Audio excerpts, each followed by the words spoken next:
Hello friends, consult vice YouTube channel पर आपका स्वागत है। मैं हूं आपका दोस्त सी राजेश कुमार खंडेलवाल। इस वीडियो में मैं आपके साथ डिस्कस करूंगा, जब एक रजिस्टर्ड पर्सन सितंबर 2020 के लिए टैक्स पीरियड के लिए जीएसटीआर 3B और जीएसटीआर 1 फाइल करे तो उसे किन किन इंपॉर्टेंट बातों का ध्यान रखना चाहिए। इस वीडियो में मैं आपके साथ 5 इंपॉर्टेंट इंफॉर्मेशन को डिस्कस करूंगा। जब एक रजिस्टर्ड पर्सन टैक्स पीरियड सितंबर 2020 के लिए जीएसटीआर 1 और जीएसटीआर 3B फाइल करे तो इन 5 इंपॉर्टेंट इंफॉर्मेशन को ध्यान में रखें। सबसे पहली इंफॉर्मेशन है reconciliation of ITC claimed in GSTR 3B। दोस्तों, फाइनेंशियल ईयर 1920 का यदि कोई आईटीसी छूट गया रह गया तो सितंबर 2020 के टैक्स पीरियड के लिए जो जीएसटीआर 3B फाइल होनी है, उस जीएसटीआर 3B के अंदर यदि आपने फाइनेंशियल ईयर 1920 के लिए जो आईटीसी छूट गया उसको ले लिया तो आपको वो आईटीसी मिल जाएगा। यदि आपने सितंबर 2020 के टैक्स पीरियड के लिए जो जीएसटीआर 3B फाइल हो रही है उसमें फाइनेंशियल ईयर 19-20 का छूटा हुआ आईटीसी नहीं लिया तो वह आईटीसी आप आगे कभी भी क्लेम नहीं कर सकते हैं। सेक्शन 16 सबसेक्शन 4 कहता है यदि किसी फाइनेंशियल ईयर का आईटीसी रह गया, क्लेम करना छूट गया, तो फाइनेंशियल ईयर खत्म होने के बाद सितंबर के महीने के जीएसटीआर 3B की जो ड्यू डेट है वहां तक यदि आप क्लेम कर लेते हैं तो आपको आईटीसी अवेलेबल हो जाएगा, नहीं तो आपको आईटीसी अवेलेबल नहीं होगा। Second important issue, GSTR 2A reconciliation for financial year 1920। एक बहुत ही इंपॉर्टेंट रूल है, रूल 36 सब रूल 4। ये रूल कहता है यदि कोई आईटीसी आपका जीएसटीआर 2A में नहीं आ रहा है तो आप जितना जीएसटीआर 2A में आपका एलिजिबल आईटीसी है उसका 110% तक आप आईटीसी क्लेम कर सकते हैं। तो यहां पर सबसे इंपॉर्टेंट चीज यह है, यदि आपने कोई इनवाइस के बेस पर आईटीसी क्लेम कर लिया है तो आपको जो भी आपने इनवाइस के बेस पर आईटीसी क्लेम किया है उसको आपको जीएसटीआर 2A से रिकंसिलेशन करना चाहिए। यदि आपके पास में इनवाइस है, कहने का मतलब यह है कि आप सेक्शन 16 सब सेक्शन 2 की चारों कंडीशन पूरी करते हैं परंतु जीएसटीआर 2A में नहीं आ रहा है तो आपको आईटीसी क्लेम नहीं होगा। इसके लिए आपको करना क्या चाहिए, आपको रिकंसिलेशन बनाना चाहिए। रिकंसिलेशन बनाने से क्या फायदा होगा, जब आप अपना रिकंसिलेशन बनाएंगे तो बहुत सारे इनवॉइसेस आपको ऐसे मिलेंगे जो आपके पास में इनवॉइस तो है परंतु जीएसटीआर 2A में आईटीसी दिखाई नहीं दे रहा है। तो आपको अपने सप्लायर को बोलना है कि भाई आपने जो जीएसटीआर 1 फाइल की है वह करेक्ट नहीं है। क्यों? क्योंकि आपके पास में इनवॉइस है, आप सेक्शन 16 सब सेक्शन 2 की बाकी कंडीशन भी फुलफिल कर रहे हैं। यह भी हो सकता है कि उस सप्लायर ने आपका इनवॉइस जीएसटीआर 1 में अपलोड किया हो परंतु जीएसटी नंबर किसी और का डाल दिया हो। अब वो जीएसटी नंबर किसी और का होगा तो किसी और के 2A में आ रहा होगा और आपके 2A में नहीं आ रहा होगा।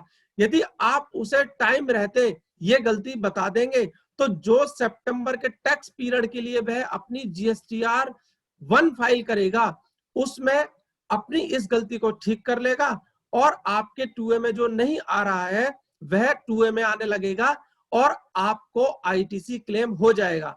एक और भी पॉसिबिलिटी हो सकती है कि सप्लायर ने तो जीएसटीआर 1 में करेक्ट दिखाया परंतु हो सकता है प्लेस ऑफ सप्लाई गलत दिखा दी हो। यह आपको कैसे पता चलेगा, यह आपको तभी पता चल सकता है जब आप अपने आईटीसी से रिलेटेड जो इनवॉइसेस हैं उनका जीएसटीआर 2A के साथ रिकंसिलेशन करेंगे। ये काम आपको अभी से स्टार्ट कर देना चाहिए क्योंकि फाइनेंशियल ईयर 1920 खत्म हो चुका है और पूरे साल के अंदर जो भी आपने आईटीसी क्लेम किया है उसका आपको 100% रिकंसिलेशन बनाना है। सितंबर का महीना है, जीएसटी के और भी कंप्लायंसेस करने हैं, इसलिए आपको ये काम अभी से स्टार्ट कर देना चाहिए। थर्ड इशू जो मैं आपके साथ डिस्कस करने वाला हूं, amendment in GSTR 1 for financial year 1920।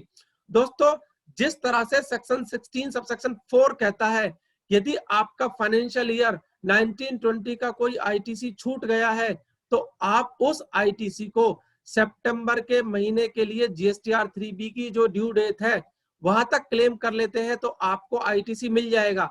इसी तरह से यदि फाइनेंशियल ईयर 1920 में आपने कोई जीएसटीआर 1 फाइल की और आपके जीएसटीआर 1 फाइल करने में कोई गलती हो गई है, कोई आपने अपने जिसने आपसे मटेरियल परचेज किया है उसका जीएसटी नंबर आपने गलत डाल दिया, प्लेस ऑफ सप्लाई आपने गलत डाल दी, रेट आपने गलत डाल दिया, वैल्यू आपने गलत डाल दी, टैक्सेबल वैल्यू आपने गलत डाल दिया, एचएसएन कोड आपने गलत डाल दिया, तो इन सभी गलतियों को ठीक करने का आपके पास में आखिरी मौका है जो आप सितंबर 2020 के लिए जीएसटीआर 1 फाइल करेंगे उसमें आप इन गलतियों को ठीक कर सकते हैं। यदि आपका ये सितंबर 2020 की जीएसटीआर 1 आपने फाइल कर दी और जीएसटीआर 1 में उसके बाद आप कोई अमेंडमेंट करना चाहते हैं तो लीगली आप उस अमेंडमेंट को नहीं कर सकते हैं। अब ये आपको पता कैसे चलेगा? इसके लिए आपको क्या करना होगा?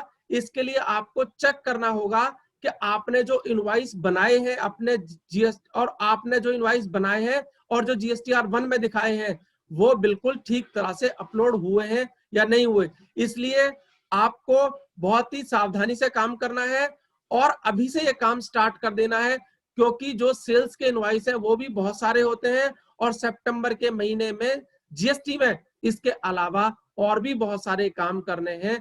तो आप यदि जीएसटीआर 1 में कोई अमेंडमेंट करना चाहते हैं फाइनेंशियल ईयर 1920 से रिलेटेड तो आपके पास में ये लास्ट अपॉर्चुनिटी है, इसके बाद में वो अपॉर्चुनिटी आपसे लीगली खत्म हो जाएगी।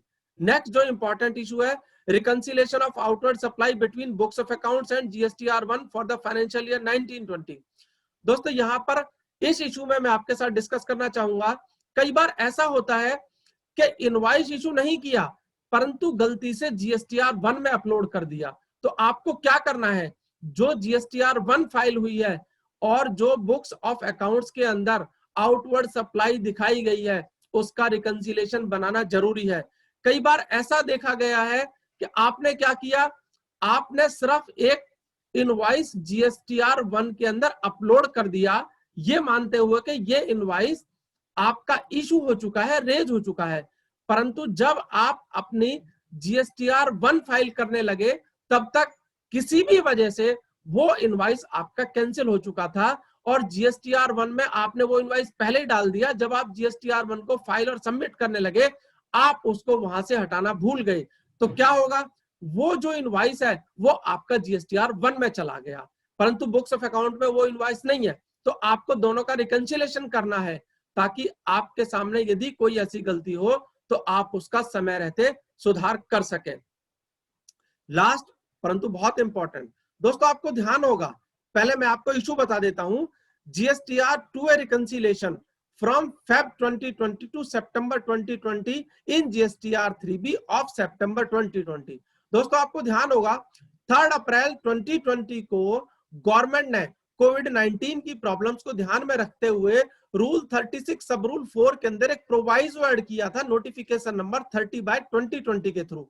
इस नोटिफिकेशन के थ्रू गवर्नमेंट ने बताया था कि फरवरी 2020 से लेकर अगस्त 2020 के टैक्स पीरियड के लिए इनवॉइस के बेस पर आईटीसी क्लेम किया जा सकता है। इस पीरियड के दौरान जीएसटीआर 2A से रिकंसिलिएशन की कोई भी रिक्वायरमेंट नहीं है, परंतु फरवरी 2020 से लेकर अगस्त 2020 का जो आपने आईटीसी क्लेम किया है उसका क्युमुलेटिव रिकंसिलिएशन करना है सितंबर 2020 के टैक्स पीरियड के लिए जो जीएसटीआर 3B जाएगी उसके लिए उसमें करना है और सितंबर 2020 के लिए जो जीएसटीआर 3B फाइल होगी उसमें उसका इंपैक्ट भी लेना है। कहने का मतलब यह है यदि आपने फरवरी 2020 से लेकर अगस्त 2020 के दौरान इनवॉइस के बेस पे क्रेडिट ले लिया, 2A में नहीं आ रहा है, तो इसका मतलब आपने क्रेडिट एक्सेस ले लिया।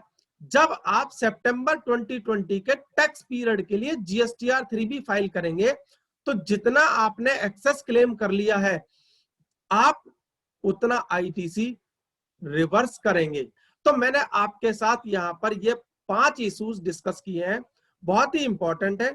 जब आप सितंबर के टैक्स पीरियड के लिए जीएसटीआर 1 और जीएसटीआर 3 भी फाइल करें। इन सभी पांचों इश्यूज को ध्यान में रखें और मैं आपसे रिक्वेस्ट करूंगा कि आप अभी से ही इन पांचों इश्यूज पर काम करना स्टार्ट कर दें, क्योंकि यदि आपने अभी काम करना स्टार्ट नहीं किया है तो जब आप अपनी जीएसटीआर 3B और जीएसटीआर 1 फाइल करेंगे सितंबर के टैक्स पीरियड के लिए, तो उस वक्त काम करना बड़ा मुश्किल हो जाएगा। और इस वीडियो के थ्रू मैं आपके साथ में एक इंपॉर्टेंट इंफॉर्मेशन बताना चाहता हूं। कुछ ऐसे रजिस्टर्ड पर्सन है जो ये सोच रहे होंगे इस वक्त कि यदि मान लीजिए हम लेट हो जाते हैं और हमने जीएसटीआर 1 और 3B के लिए रिकंसिलेशन नहीं किया तो कोई बात नहीं, सितंबर के महीने के लिए जो जीएसटीआर 3B फाइल होनी है उसको हम लेट फाइल कर देंगे। उनके लिए मैं एक मैसेज देना चाहता हूं, यदि आपने सितंबर के टैक्स पीरियड के लिए जीएसटीआर 3B को ड्यू डेट के बाद फाइल किया और आपने उस रिटर्न में कोई ऐसा आईटीसी क्लेम किया जो कि फाइनेंशियल ईयर 1920 के लिए था और आप उसे 1920 में लेना भूल गए और आपने सितंबर के टैक्स पीरियड के लिए जीएसटीआर 3B में डाला और सितंबर के टैक्स पीरियड के लिए जीएसटीआर 3B को लेट फाइल किया, तो वो क्लेम आपको नहीं मिलेगा, वो आईटीसी बिल्कुल डिसअलाउड हो जाएगा। इसलिए सितंबर के महीने के लिए, सितंबर के टैक्स पीरियड के लिए जो जीएसटीआर 3B है उसको आपको ड्यू डेट पर फाइल करना जरूरी है। दोस्तों मुझे उम्मीद है मैंने आपको जो सितंबर के टैक्स पीरियड के लिए जीएसटीआर 1 और 3B है वो कितनी इंपॉर्टेंट है इस वीडियो के थ्रू आप समझ गए होंगे। मुझे उम्मीद है आपको ये मेरा वीडियो पसंद आएगा। आप इसे शेयर करें, लाइक करें। यदि अभी तक आपने मेरे इस YouTube चैनल को सब्सक्राइब नहीं किया है तो मेरी आपसे रिक्वेस्ट है इस YouTube चैनल को जरूर से जरूर सब्सक्राइब करें। Thank you very much.